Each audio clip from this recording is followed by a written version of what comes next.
विनंती करतो की आपण मार्गदर्शन करा.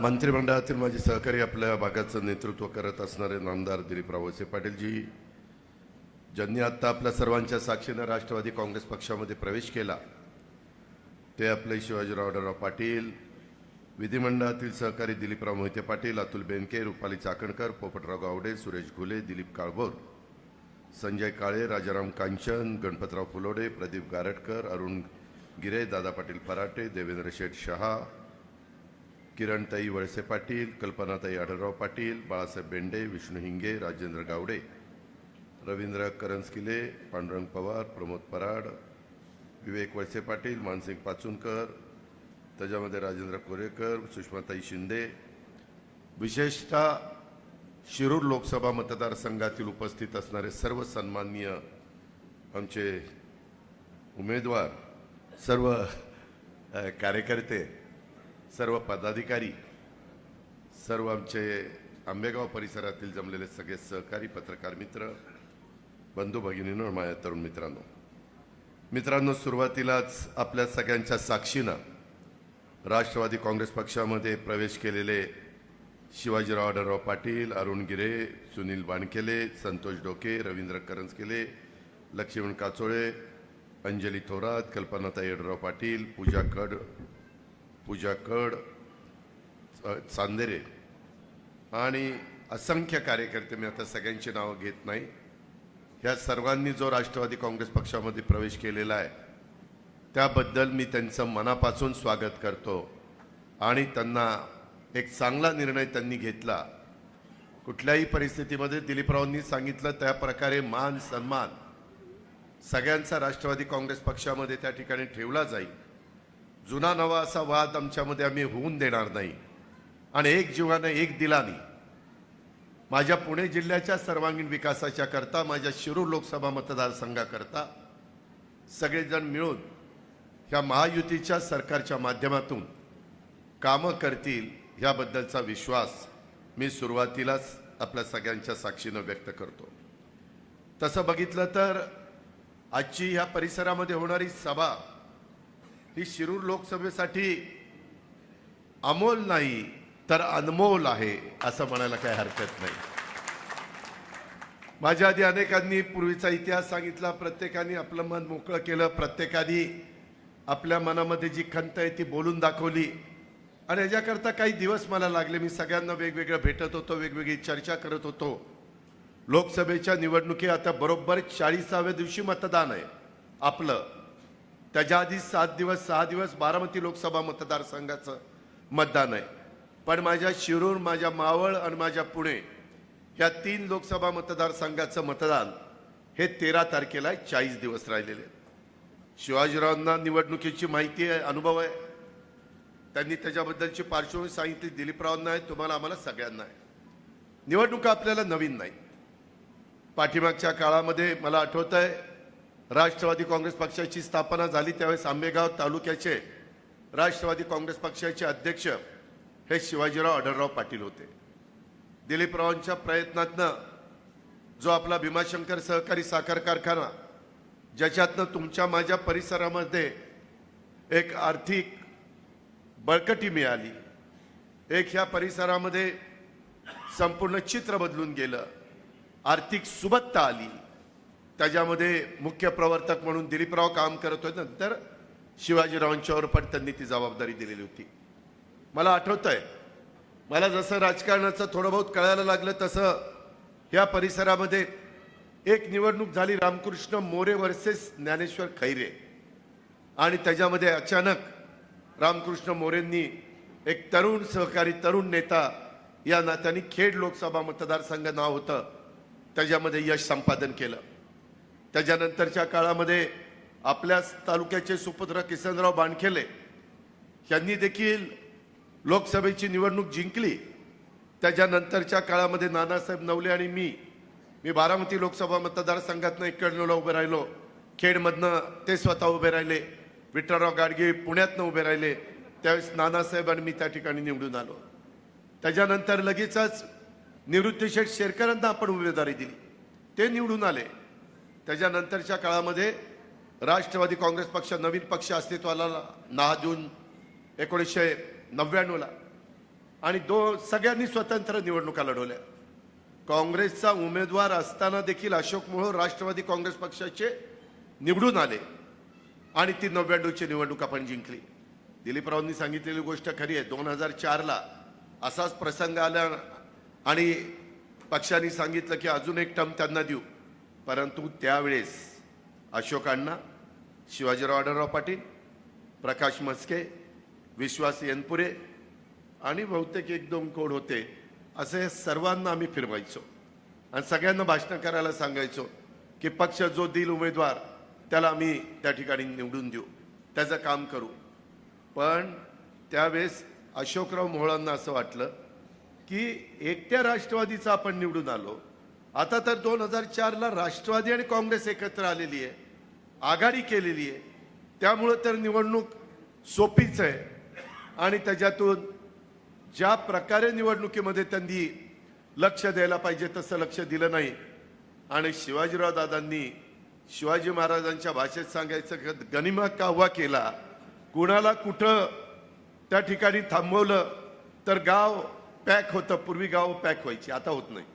मला आठवतं सुरुवातीला एक म्हणलं, दादा गाव पॅक झालं, आता ती पोरं म्हणतात पॅक झालं का, बघतोस तुझ्याकडं. त्याच्यामुळं अलीकडं नवी पिढी वेगळा विचार करते. महिलांना सुबत्ता दिलेली आहे, महिलांना मान सन्मान दिलेला आहे, त्याही निर्णय प्रक्रियेमध्ये आलेले आहेत. पुढच्या वर्षी तर महिलांना आता आरक्षण लोकसभेला विधानसभेला मिळणार आहे. आताची निवडणूक नाही, परंतु 2029ची निवडणूक या देशामध्ये संपूर्ण देशातनं महिला ह्या देखील 1/3 निवडून जाणार आहेत. त्याच्याबद्दलचं बिल पण पास झालेलं आहे, तोही आपल्याला काळ बघायला मिळेल. त्याच्यामध्ये कुठल्या महिलांना संधी मिळेल. परंतु हे सगळं होत असताना शिवाजीरावांनी जे कष्ट घेतले आणि 2004ला राष्ट्रवादी काँग्रेस पक्ष फुल स्विंगमध्ये होता, सगळ्यात जास्त आमदार निवडून आले होते. तिथं भुजबळ साहेब का आर पाटील मुख्यमंत्री होणार अशी चर्चा होती.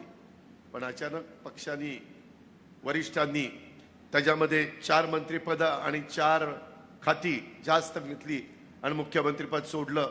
विलासराव पुन्हा दुसऱ्यांदा मुख्यमंत्री झाले. हा काळ पण आपल्याला माहिती आहे, मला पुन्हा ते उगाळत काढायचं नाही. पण त्यावेळेस राष्ट्रवादीची हवा राज्यात होती.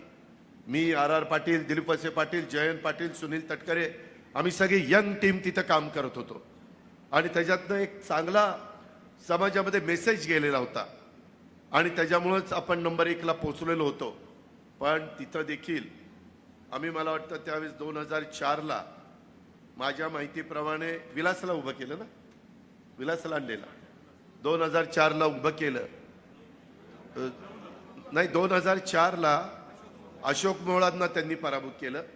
2009ला ध्यानीमनी नसताना पुन्हा निवडणूक आली.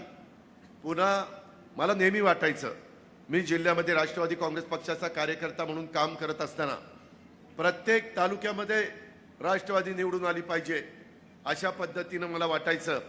आणि तशा पद्धतीनं मावळामध्ये देखील आपल्या बाफरासाहेबांच्या नंतर आपण यावेळेस सुनीलला निवडून आणायला प्रयत्न केला.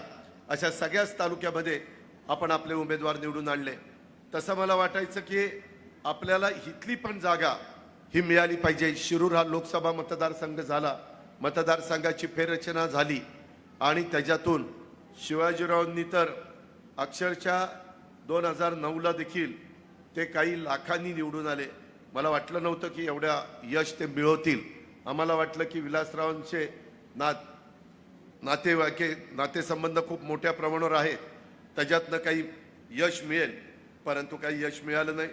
पुन्हा 2014 तेव्हा तर मोदी लाट आली, त्याच्यातनं तर शिवाजीरावांनी 3 लाखाचा टप्पा गाठला. त्याच्यानंतर 2019 मी विचार केला की बाबा काही केलं, 2004, 2009, 2014 ही बाबा काही आपल्याला यश मिळवून देत नाही. मग काय करायचं विचार केला. माझी डॉक्टर अमोल कोल्हेंची ओळख होती आणि मी त्यांना बोलून घेतलं. ते होते शिवसेनेत. माझ्या मुंबईच्या घरी प्रेमकोट म्हणून आपल्या मंत्रालयाच्या मागं माझा फ्लॅट आहे, तिथं बोलून घेतलं. ते म्हणले दादा, आणि तिथं सारखे उद्धव ठाकरे साहेब वगैरेंचे फोन यायला लागले. मी त्यांचा फोन घेतला काढून आणि म्हटलं आता फोन तुम्ही कोणाचा घेऊच नका, मी माझ्याकडे घेतला. त्यांना म्हणलं आता तुम्हाला राष्ट्रवादीमध्ये यायचं. ते म्हणलं नाही दादा, माझा हा पिंड नाही, मी एक कलाकार आहे, मी आज मालिकेमध्ये काम करतोय, माझं एकंदरीत राजकारणाशी दुमादुमा पण संबंध नाही. म्हणलं नाही नाही, कारण मी विचार केला की बाबा ह्या बाबाला जर आपल्याला राष्ट्रवादीला यश मिळवून द्यायचं म्हटलं तर मागं कुणी कुणी काय काय केलं. त्यावेळेस माझ्या लक्षात आलं, राजकीय लोक एखादा उमेदवार पराभूतच होत नाही म्हटलं की अभिनेत्याला काढतात. कधी अमिताभ बच्चनला काढलं, कधी हेमा मालिनीला काढलं, कधी धर्मेंद्रला काढलं, कधी गोविंदाला काढलं, म्हणजे निवडणुकीला काढलं, नाहीतरी कुठलं काढलं. कधी अशा त्यांना वेगवेगळ्या पद्धतीनं राजेश खन्नाला उमेदवारी दिल्लीमध्ये दिलेली होती. जिथं उमेदवार पराभूत होत नाही तिथं त्या ग्लॅमरचा फायदा घ्यायचा, सेलिब्रिटीचा फायदा घ्यायचा आणि त्याच्यातून नेमकं त्या काळामध्ये ती मालिका जोरात चालली होती आणि ती मालिका बंद पण केली नाही निवडणूक आयोगाने. आम्हाला वाटलं चला निवडणूक आयोग आपल्याला त्यांनी चांगल्या पद्धतीनं निर्णय दिलाय आणि ती मालिका आमच्या भगिनी बघायच्या आणि त्याच्यात उमेदवार म्हणून आम्ही त्यांना नेलं की सगळे स्वागत करायचे आणि एकदम वातावरण बदलायला लागलं. वातावरण बदलायला लागलं तसं त्यांनी आम्हाला सांगितलं होतं खर्च मी करणार नाही. मी म्हणलं 3 मतदारसंघाची जबाबदारी दिलीप वळसे पाटील घेतील, 3 मतदारसंघाची जबाबदारी अजित पवार घेईल, काही करू नका, फक्त प्रचाराला वेळ द्या. वेळ दिला, निवडून आले. शिवाजीरावांचा त्याच्यामध्ये पराभव झाला. निवडून आल्यानंतर एखादा जरी अभिनेता असेल, कलाकार असेल, सेलिब्रिटी असेल तर ज्या भागातनं आपण निवडून जातो तिथं संपर्क ठेवायचा असतो. मी त्यांना म्हणालो की बाबा तुम्ही संपर्क ठेवा, फक्त संपर्क ठेवा. ते म्हणले दादा हे माझं काम नाही आहे, मी सेलिब्रिटी आहे.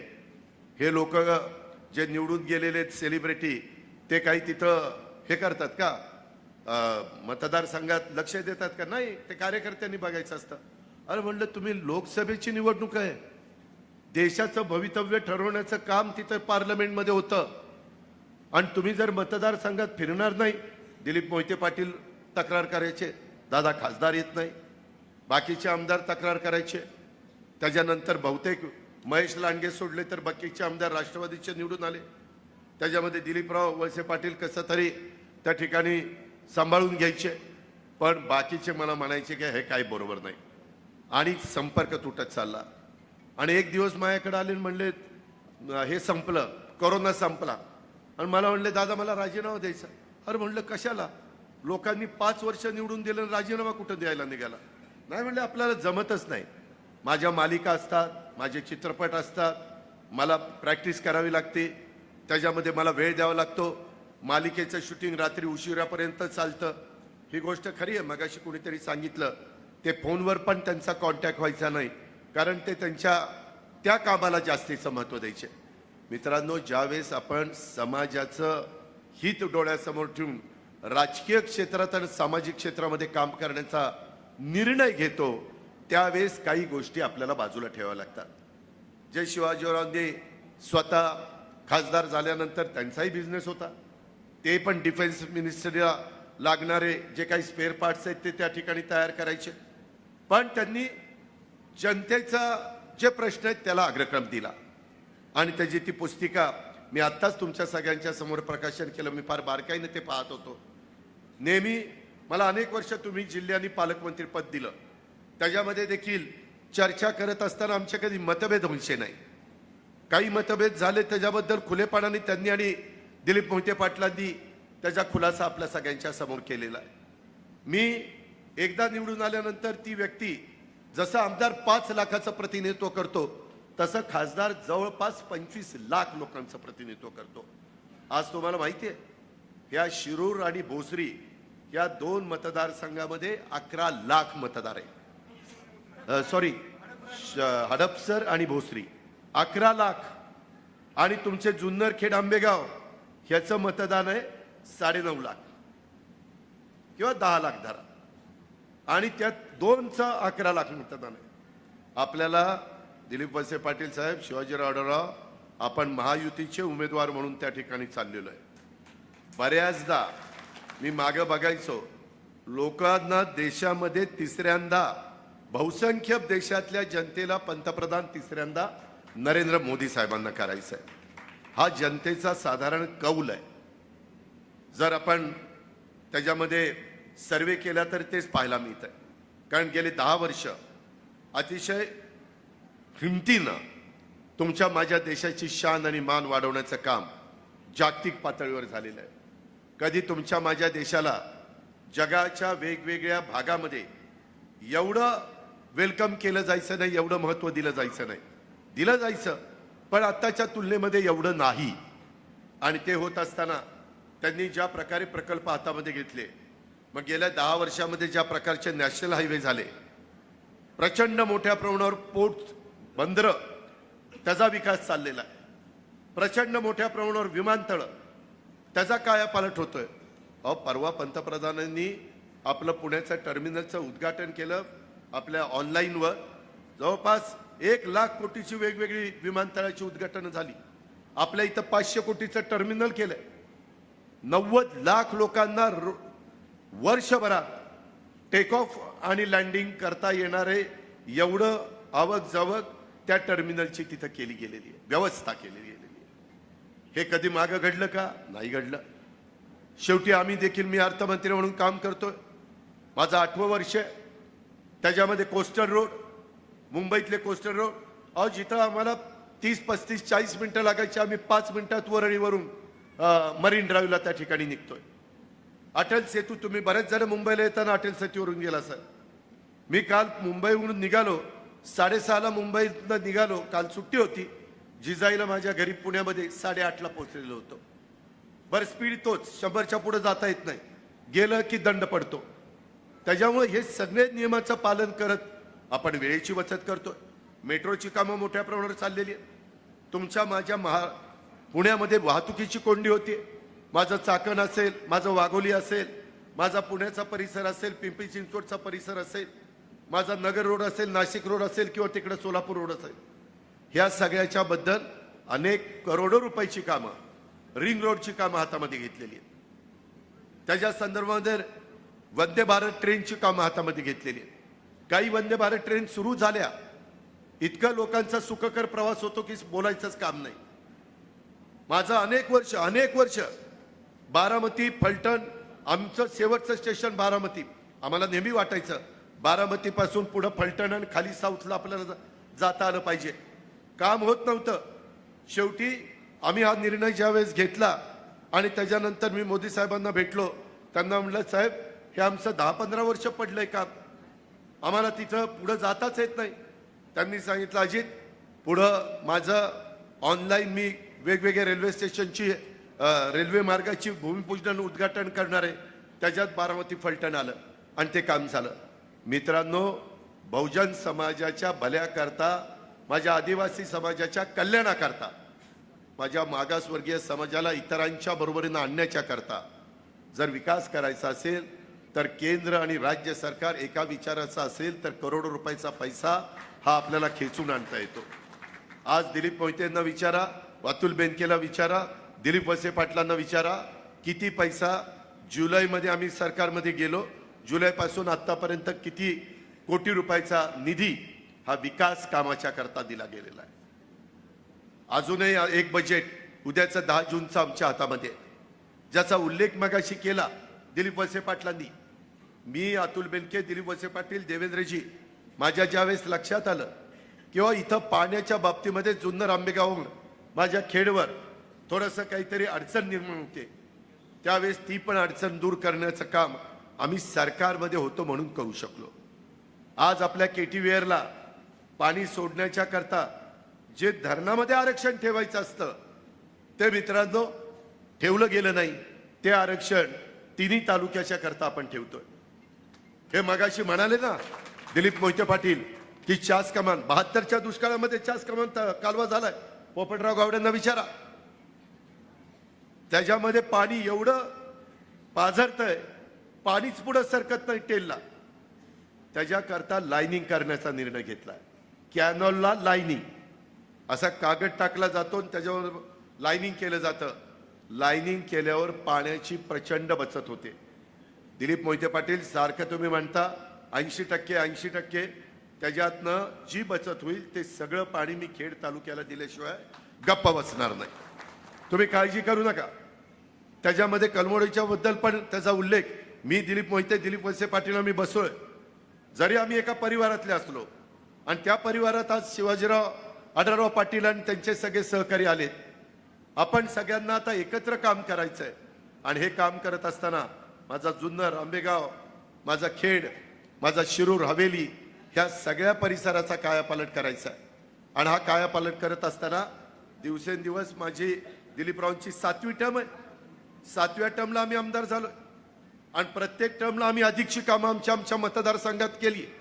तुम्ही काढा पहिल्यापासून 90 ते 95, 95 ते 99, 99 ते 2004, 2004 ते 9, 9 ते 14, 14 ते 19 आणि 19 ते 24.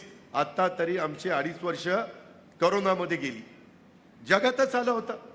माणसांना जगवणं कर्तव्य होतं. आम्ही आमच्या स्वतःची फिकीर केली नाही. दर शुक्रवारी पुण्यामध्ये मीटिंग व्हायची. सगळ्या आमदारांना आम्ही हजर राहायचो आणि त्याच्यामध्ये निर्णय घ्यायचो. कुठं ॲम्ब्युलन्स पाहिजे, कुठं त्या ठिकाणी ऑक्सिजनचा प्लांट टाकला पाहिजे, कुठं पॅरामेडिकल स्टाफ दिला पाहिजे, कुठं जम्बो हॉस्पिटल उभे केले पाहिजेत, कुठं बेड्स टाकले पाहिजेत, कुठं व्हेंटिलेटर्स दिले पाहिजेत, कुठं वॅक्सिन दिलं पाहिजे, कुठं डॉक्टर कमी पडतायत. सगळ्या गोष्टी केल्या. सरकारची बाकीची कामं थांबवली, पण माणसाचा जीव महत्वाचा आहे. ह्या पद्धतीनं आपण त्या काळामध्ये करोनाला परतून लावण्याचं काम केलं. ठीक आहे, जीवाभावाचे काही सहकारी तुम्हाला मला सोडून गेले. आपण जीवाचं रान केलं. रेमडेसिवीर इंजेक्शन मिळत नसताना किती ते आणण्याच्या करता आपण प्रयत्न केला, कारण आजारच नवीन होता. अशा प्रकारे आपण समाजाला आधार देण्याचं काम करतोय. आज देखील एकनाथराव शिंदे असतील, देवेंद्र फडणवीस असतील, मी असेल किंवा दिल्लीमध्ये स्वतः नरेंद्र मोदी साहेब असतील, अमित शहा साहेब असतील, हे सगळेजण आज वेगवेगळ्या पद्धतीनं सर्वसामान्य माणसाला काय देता येईल. 80 कोटी जनतेला मोफत अन्न देण्याची चेष्टा आहे. 80 कोटी जनता कशाला म्हणतात? पूर्वी 600 रुपये तुम्हाला संजय गांधी निराधारला होते, नंतर 1000 केले, आता 1,500 केले. श्रावण बाळला 1,500 केले. आरोग्य चांगलं ठेवण्याच्या करता इन्शुरन्स पूर्वी 1.5 लाखाचा होता, आरोग्याच्या करता तो 5 लाखाचा केला.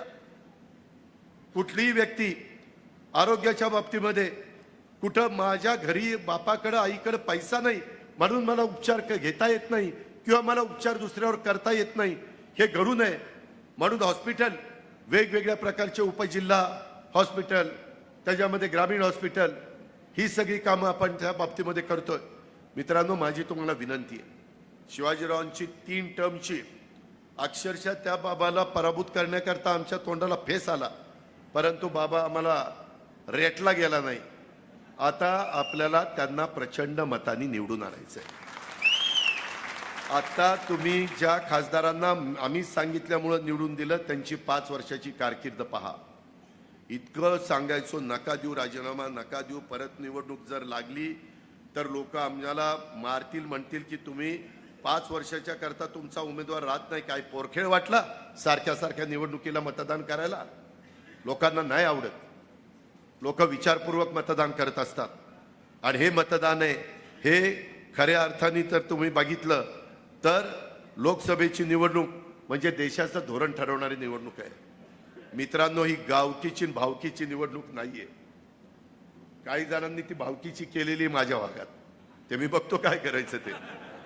पण गावकीची पण नाही, भावकीची पण नाही. 140 कोटी जनता, 18 पगड जाती, 12 बलुतेदार. हिंदवी स्वराज्याची स्थापना महाराजांनी केली. 28 तारखेला तिथीप्रमाणे त्यांची मला वाटतं शिवजयंती आहे.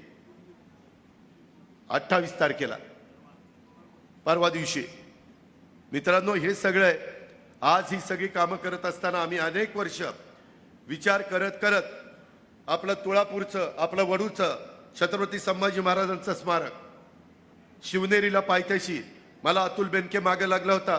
तिथं आपण चांगल्या प्रकारचं पर्यटक आल्यानंतर कशा प्रकारच्या शिवाजी महाराजांच्या काळातली हत्यारं होती, कशा प्रकारे तो काळ होता, तो समजून सांगण्याच्या करता आपण तिथं निधी मंजूर केलेला आहे. साईबाईंचं स्मारक त्यांचा वाडा तिथं सापडलेला आहे, ते तिथं आपण त्या ठिकाणी करतोय. क्रांतीवीर लौजी वस्ताद साळवे त्यांचं स्मारक अतिशय भव्य दिव्य पुण्यामध्ये करतोय.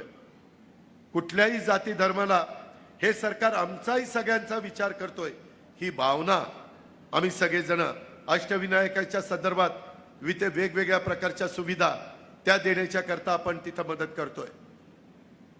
अशा अनेक गोष्टी, मी कितीतरी गोष्टी तुमच्याकरता सांगू शकेन. आज खऱ्या अर्थाने आपल्याला पुणे आणि नाशिक हा त्रिकोण पूर्णच करायचा आहे. त्याच्याशिवाय खऱ्या अर्थाने माझ्या इथल्या शेतकरी वर्गाला, माझ्या इथला छोटा मोठा व्यवसाय करणारा भाजीपाला उत्पादक असेल किंवा फळ उत्पादक असेल, द्राक्ष उत्पादक असेल, त्याचा माल दुनियेमध्ये कुठेही पाठवायला सोयीचं होणार आहे. याकरता आपल्याला प्रयत्न करायचा आहे. मगाशी शिवाजीरावांनी सांगितलं तशी वाहतुकीची कोंडी ती आम्ही सोडवतोय आणि त्याच्याकरता केंद्राचा निधी लागतोय. बाबांनो, आपलं बजेट आहे 6 लाख कोटीचं, त्याच्या कितीतरी पट अधिक केंद्राचं बजेट आहे. केंद्र म्हणजे अख्खा समुद्रासारखा आहे आणि म्हणून आपल्याला मोदी साहेबांना सपोर्ट करण्याच्या करता खासदार निवडून पाठवायचे.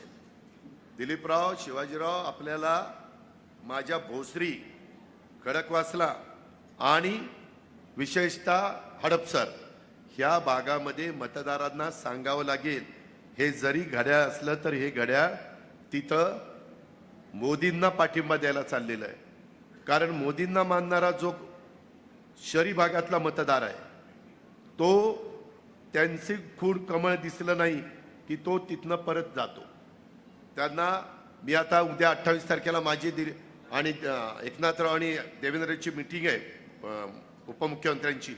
त्याच्यामध्ये आम्ही काही जाहिराती देणार आहे की मोदी साहेबांना मत म्हणजे कमळ, धनुष्यबाण आणि घड्याळ, ह्या 3 खुणापैकी जी खूण असेल ती दाबली तर मोदी साहेबांना मत जाणार आहे. हे करावं लागेल. मी मागे बघितलेलं आहे, लोक काही काही परत जातात. त्याकरता विशेषतः इथं माझा शिरूरचा पण हवेली परिसरातले विधानसभा मतदारसंघातले दिलीपराव, रवी काळे सगळे सहकारी बसलेले, दादा आहे, राजेंद्र आहेत, बाकीचे तिथं मानसिंग आहे, बरेच जण आहेत. त्यांना पण शहरी भागामध्ये वाघोलीची लोकसंख्या वाढलेली आहे, शांताराम पण इथं आहे. त्या प्रकारेच आपल्याला काम करावं लागेल.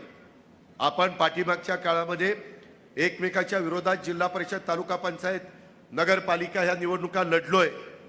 मागचं झालं गेलं ते गंगेला मिळालंय.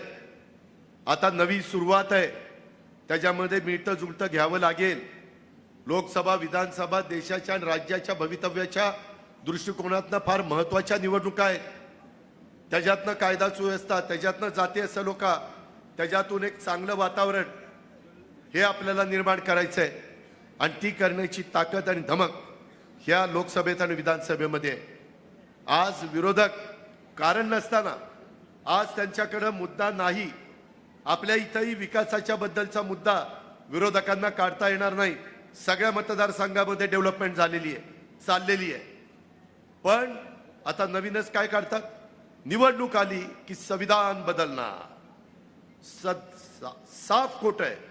तुम्ही राहुल गांधींची परवाची शिवाजी पार्कची सभा ऐका, त्यांनी सांगितलं संविधान कुणी बदलू शकत नाही. आम्ही सांगतो संविधान कुणी बदलू शकत नाही. आम्ही सांगतो जोपर्यंत चंद्र आणि सूर्य आहे तोपर्यंत घटनेचे शिल्पकार डॉक्टर बाबासाहेब आंबेडकरांनी दिलेलं संविधान कुणी बदलू शकत नाही. हे थोतांड आहे, हे चुकीचा प्रचार आहे, दिशाभूल करण्याचं काम चाललंय. माझ्या मागासवर्गीय समाजामध्ये चलबिचल निर्माण करण्याचं काम हे काही जण करतायत. हे आपल्याला हाणून पाडायचंय. काही जण म्हणतात घटना बदलणार. अरे 10 वर्षात कधी घटना बदलली गेली नाही आणि कुठं घटना बदलणार, काही बोलता. मग सांगतात की आता पुढं निवडणुकाच होणार नाही. अरे निवडणुका होणार नाही, भारत देशातली जनता काही गप्प बसणार आहे? निवडणुका होणार नाही. इंदिराजींनी त्या सर्वोच्च पदावर असताना इमर्जन्सी आणीबाणी आणली, लोकांनी नंतर राग व्यक्त केला, त्यांनाही पराभूत केलं. हा इतिहास आहे आपला. त्याच्यामुळं आज विरोधकांना सगळेजण एकत्र आलेत आणि एकमेव उद्दिष्ट त्यांना मोदी साहेबांना तिथनं हटवायचं आहे. वास्तविक देवेगौडा एकेकाळी पंतप्रधान होते, त्यांनी मोदी साहेबांना पाठिंबा दिलेला आहे. नितीश कुमार, मला आठवतंय गेल्या टर्मला मोदी साहेबांच्या समोर विरोधी पक्षाचे उमेदवार म्हणून त्यांचं नाव घेतलं जात होतं, त्यांनी मोदी साहेबांना पाठिंबा दिला आहे. आम्ही देखील सगळ्यांनी मिळून पाठिंबा दिलेला आहे. आम्ही चूक केलेली नाही, विकासाच्या मागे आम्ही गेलोय. आम्ही विचारधारा सोडलेली नाहीये. शिवशाहू फुले आंबेडकरांची विचारधारा हीच आमची विचारधारा आहे. त्याच्यामध्ये कुठं तसोभर देखील आम्ही कॉम्प्रोमाइज केलेलं नाहीये. पण शेवटी राज्याचं भलं झालं पाहिजे, देशाचा विकास झाला पाहिजे. देशाची अर्थव्यवस्था 5व्या क्रमांकावर आहे जगात, ती 3ऱ्या क्रमांकावर आणायची आहे. $5 ट्रिलियन ही अर्थव्यवस्था गाठायची आहे. त्याच्याकरता प्रचंड काम करावं लागणार आहे, प्रचंड विकास करावा लागणार आहे. हे सगळं आज नवी संसद केली का, तर आमच्या महिला तिथं आल्या, 200-250 महिला वाढल्या, संसदेची संख्या 800 पर्यंत गेली, तर त्यांना बसायला जागा नको का? उद्याची 50 वर्ष डोळ्यासमोर ठेवून आखणी चाललेली आहे. चंद्रयान, आपण तिथं चंद्रावर गेलो, सगळ्या बाबतीमध्ये प्रगती चाललेली आहे. आज आजूबाजूची राष्ट्र वाकड्या नजरेने बघत नाहीत. मागच्या वेळेस पुलवामामध्ये पहाटेच जाऊन त्यांच्यावर बॉम्बार्डिंग केलं, परत पाकिस्तान जी गबगार पडलाय ती गबगारच पडलाय. कारण मजबूत नेता असावा लागतो. आज तुमचा आंबेगाव तालुक्याचा विकास का झाला? दिलीप वळसे पाटलांच्या सारखा मजबूत नेता तुम्हाला मिळाला म्हणून विकास झाला. शिवाजीराव आढळरावांनी पण खासदार असताना का साथ दिली? की तालुक्याचा भलं होत आहे. विरोधाला विरोध करणं हे कुणी त्याच्यामध्ये मनात ठेवलेलं नाहीये. आणि त्याकरता आपला जिल्हा तर एवढा झपाट्याने पुढे चालला, एवढं नागरीकरण होत आहे. त्याकरता आपल्याला आपल्या विचाराचे आमदार, आपल्या विचाराचे खासदार, आपल्या विचाराचं केंद्र सरकार, आपल्या विचाराचं राज्य सरकार हे आल्यानंतर प्रश्न ताबडतोब निकाली लागतात, काढता येतात. PMRD आपलं ते आपल्या माझ्या बारामती लोकसभा मतदारसंघात, शिरूर लोकसभा मतदारसंघात येतं. तिथले प्रश्न आहेत. त्याच्या संदर्भामध्ये काही महानगरपालिकेचे दोन्हीचे प्रश्न आहेत, नवीन गावांचे प्रश्न आहेत, शास्त्रीकराचे प्रश्न आहेत, इतर करांचे प्रश्न आहेत. त्या सगळ्याच्या संदर्भामध्ये आम्हाला त्याचा बारकाईनं अभ्यास आहे. आमचा उद्याचा आम्ही दिलेला उमेदवार, मी आज या जाहीर सभेच्या निमित्तानं दुपारी मी सुनील तटकरेंची रायगडमधली उमेदवारी महायुतीचे उमेदवार म्हणून जाहीर केली. शिरूर लोकसभा मतदारसंघामध्ये महायुतीचे उमेदवार शिवाजीराव आढळराव पाटील हे उद्याच्याला तिथं उमेदवार राहणार आहे. तुम्ही गाळ बसू नका, तुम्ही कामाला लागा. आपल्या समोरचा उमेदवार आधीपासून कामाला लागलेला आहे. तो डायलॉगबाजी करण्यात वस्ताद आहे. त्याच्यामध्ये डायलॉगबाजी करणं म्हणजे चित्रपटात आणि तुमच्या मालिकेमध्ये ठीक आहे, नाटकामध्ये ठीक आहे. जनतेच्या समोर घाम गाळावा लागतो, काम करावं लागतं. ते काम करण्याची धमक त्या शिवाजीराव आढळराव पाटलांच्या मध्ये आहे. त्याचा अनुभव आपण 15 वर्षाचा घेतलेला आहे. त्यांची 15 वर्षाची कारकीर्द काढा, यांची 5 वर्षाची काढा. जरी आम्ही त्यांना निवडून आणण्याच्या करता जीवाचं रान केलं, आम्ही काही मनकावडे नाही. आम्हाला वाटलं नाही की बाबा ह्यांना निवडून आल्यानंतर ही बाबा राजीनामा द्यायला निघेल, हे बाबा म्हणेल मला राजकारण नकोच. ते म्हणतात माझं कामच नाहीये. अरे काम नाही तर उभा करायला. तिथं वेगवेगळ्या प्रकारचे चित्रपट काढत बसायचं होतं आणि एकीकडेच म्हणायचं मी छत्रपती शिवाजी महाराजांची भूमिका करतो, मी छत्रपती संभाजीराजांची भूमिका करतो. अहो 2022ला why I killed Mahatma Gandhi, तुम्ही नथुराम गोडसेची भूमिका केली ना. हे कसं काय केलं? हे पटलं का तुम्हाला? तुम्ही ती भूमिका केलेली सांगता, ही भूमिका केलेली सांगा. बघू काँग्रेसवाले तुमचा प्रचार करतायत का? आणि जर तुम्हाला वेगवेगळ्या भूमिकाच करायच्या आणि जनतेचे प्रश्न सोडवायचे नाही, जनतेच्या करता उपलब्धच राहायचं नाही, सकाळ दुपार संध्याकाळ. पूर्वी आम्ही 91ला आमदार झालो, खासदार झालो, त्यावेळेस किती खासदारकीचे 7.5 लाख 8 लाखाचा मतदारसंघ असायचा. 7.5 लाखच किंवा 8 लाख. आताचे मतदारसंघ झालेत 25 लाखाचे. उलट लोक आता जास्त ऍक्टिव्ह झालीत. Social media, print media, electronic media, कुठं काय खटकलं की लगेच कळतंय. लोक जागृत झालेले आहेत. अशा सगळ्याच्या बाबतीमध्ये सतत तुम्हाला उपलब्ध राहणारा खासदार पाहिजे. ते खासदार उद्याचे शिवाजीराव आढळराव पाटील होऊ शकतात. या पद्धतीनं माझी तर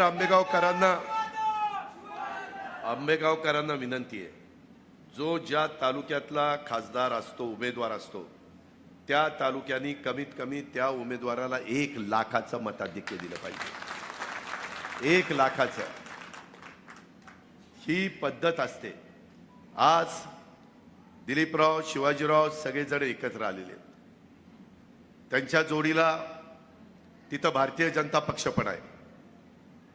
त्याच्या जोडीला आठवले साहेबांचा पक्ष आहे. रासप महादेव जानकरांचा पक्ष आहे. सचिन थोरातांचा पक्ष आहे. कवाडांचा पक्ष आहे. सदा खोतांचा पक्ष आहे. अनेकांनी एकत्र येऊन ही महायुती केलेली आहे. आणि ह्या सगळ्यांचं मिळून आपल्याला उद्याच्याला प्रचार करायचा आहे. त्याच्यामुळं अजिबात गाळ बसता कामा नये.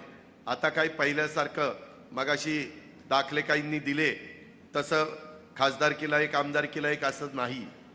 आता दोन्हीकडेच आपल्याला घड्याळ चालवायचं आहे. त्याच्यामुळं एकतर्फी मतदान झालं पाहिजे. मताची टक्केवारी वाढली पाहिजे. बूथ वाईज काम झालं पाहिजे. तुम्ही बाकीचं उगीच मी उठायचं आणि दुसऱ्याच गावात जायचं. अरे तुला कोण तिथं विचारते? तुझं गाव बघ ना बाबा. पहिलं गाव बघ, तुझा वॉर्ड बघ. तुझी भावकी बरोबर आहे का बघ. मला तर भावकीमुळे फार अनुभव आला. तुझी त्याच्यामध्ये हे बघावं लागतंय तर पुढचं सगळं जमतंय. हा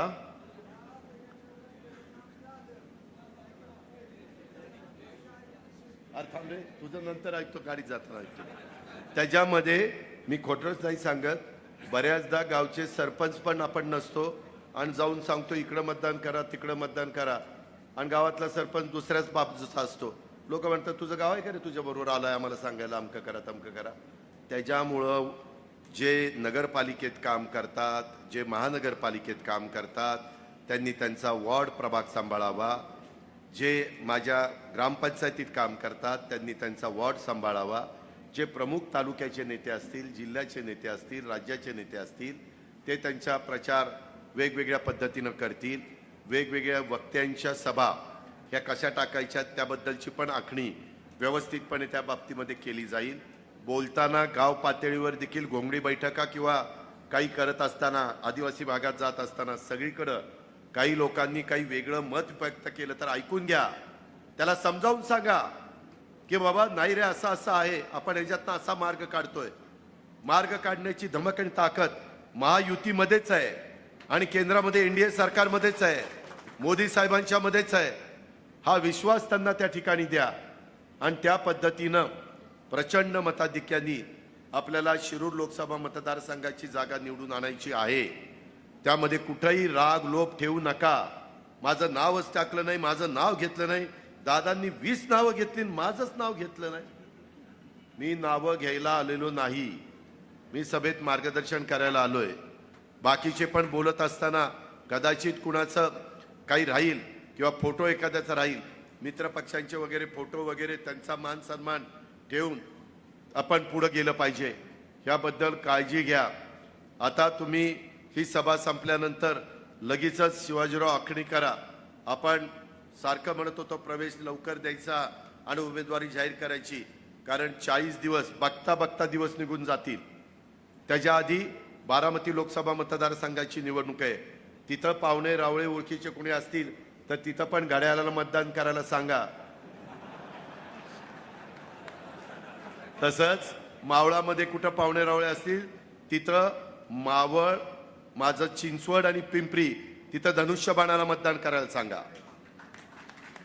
माझं वडगाव शेरी आणि हडपसर सोडून, हडपसर आणि त्यामध्ये खडकवासला सोडून बाकीचे जे काही भाग आहे त्याच्यामध्ये मग वडगाव शेरी तुमचा कोथरूड असेल, कसबा असेल, कॅन्टोन्मेंट असेल, शिवाजीनगर असेल, ह्या सगळ्या भागामध्ये त्या 6 विधानसभा मतदारसंघात शहरामध्ये कमळ, आपल्या जिल्ह्यात कमळ तिथं चालवायचंय, इकडं आणि बारामतीमध्ये घड्याळ चालवायचंय, आणि त्या मावळातल्या 3 तालुक्यामध्ये धनुष्यबाण चालवायचंय. त्याच्यामुळं तिन्ही महायुतीचे चिन्ह आपल्या सगळ्यांच्या दृष्टीनं महत्वाची आहे. गल्लत करू नका, नीट लक्षात ठेवा. आणि त्या पद्धतीनं त्या भागात मित्रपरिवार वगैरे असतो, त्याच्या संदर्भामध्ये नातीगोती असतात, त्या सगळ्यांचा कसं आपल्याला मदत घेता येईल, त्यांना कसं कन्व्हिन्स करता येईल, ह्या पद्धतीचं काम आपण सगळ्यांनी ह्या निमित्तानं केलं पाहिजे. काही जण म्हणतात की ते उडी मारली. अरे तुम्ही तर माझ्या देखत मीच तुम्हाला शिवसेनेतनं घेतलं आणि राष्ट्रवादीमध्ये आणलं, अमोल कोल्हे साहेब. दुसरं कोणी आणायला नव्हतं. मी तुमचं तिकीट जाहीर केलं. एवढं लवकर कसं विसरला? उलट हे घर वापसी झाली, तुमची तरी घर वापसी नाही झाली. तुम्ही तिथनं शिवसेनेत गेलात तर तुमची घर वापसी, पण शिवसेनेत गेल्यावर घर वापसी म्हणायचं का, मनसेत गेल्यावर घर वापसी म्हणायचं का, आणखीन कुठं गेल्यावर घर वापसी म्हणायचं, तो संशोधनाचा भाग आहे. त्याच्या खोलात मी जास्त जात नाही. पण मित्रांनो, भावनिक होऊ नका. चित्रपट पाहताना, मालिका पाहताना तेवढ्यापुरतं आपण तिथं पाहू आणि नंतर आपण आपल्या कामाला लागू. खासदारकीचं बटन दाबत असताना 5 वर्षाच्या करता बऱ्या वाईट काळ जो आपल्यावर येईल, त्या काळामध्ये साथ देणारा कोण आहे, त्या काळामध्ये धावून येणारा कोण आहे, त्या काळात सहकार्य करणारा कोण आहे, आणि मागचा त्या व्यक्तीचा अनुभव काय आहे, ह्या सगळ्याचा साकल्याने विचार करा. मला खात्री आहे, मला विश्वास आहे की हा साकल्याने आपण विचार करत असताना तुमच्या सगळ्यांच्या समोर शिरूर लोकसभा मतदारसंघामध्ये शिवाजीराव आढळराव पाटील आणि घड्याळ हेच नाव तुमच्या समोर आल्याशिवाय राहणार नाही. त्याकरता सगळ्यांनी मनापासून प्रयत्न करा आणि महायुतीचा उमेदवार प्रचंड मताधिक्याने लोकसभेमध्ये पाठवा, हीच आग्रहाची, नम्रतेची, कळकळीची विनंती करतो. आणि पुन्हा एकदा या सर्वांचं मनापासून स्वागत करतो आणि थांबतो. जय हिंद, जय महाराष्ट्र.